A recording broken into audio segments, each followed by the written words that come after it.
Hello and welcome to the channel. Today we're taking inspiration from the very popular Dubai chocolate. We're taking the flavours and the texture and we're putting it into a brownie. Let's get started. These are all the ingredients that you're going to need, and I'll put the quantities in the description below. Melt 130 grams of the butter with 100 grams of the dark chocolate. Try to find dark chocolate that's got a minimum of 70% cocoa in it if you can, and break it into pieces. Put the pan on a low heat and stir frequently. Once everything is nicely combined, it should look like this, and you can put it aside to cool slightly until it's warm. In a large bowl, crack the 2 eggs together with the sugar and whisk this until it's just combined. This won't take long, so it's easy to do with a hand whisk. Once it looks like this, you can start adding the melted chocolate. Now I've got a bit of a weird thing going on with my bowl here, spinning around in a circle as I'm whisking, so maybe try and put your bowl on a slip-proof mat. Once it's all nicely incorporated and smooth, then it's time to add the flour and the salt. Fold this into the chocolate until you don't see any more white.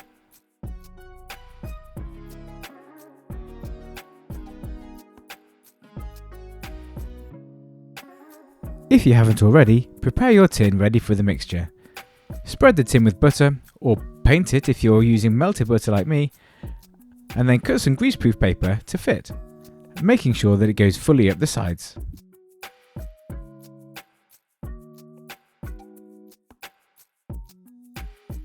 Once your tin is ready, simply pour in that lovely looking brownie mixture.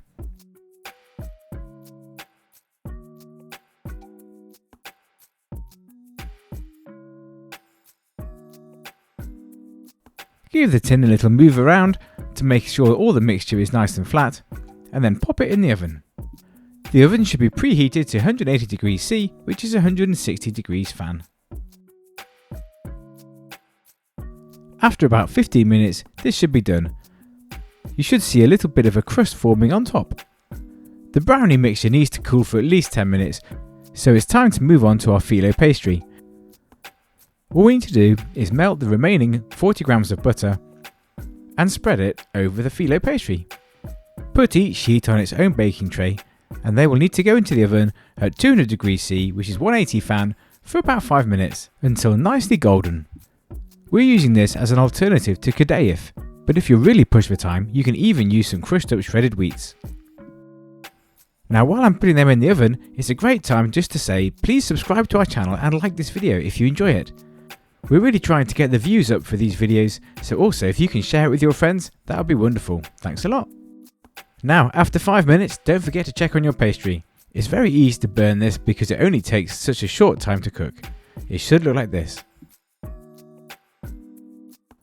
Leave the sheets to cool on a wire rack, and once they're okay to be handled and are nice and crispy, simply break them up into a bowl. Now assuming this is nice and cool, this is a great way to get the children involved. They love breaking up little bits like this, and it's really hard to go wrong. What you're aiming for is fairly fine pieces, but they're still big enough to add some texture to the topping. The next element of the pistachio layer is the pistachios. Simply add them to a small mill or food processor and blitz them up until they're fine.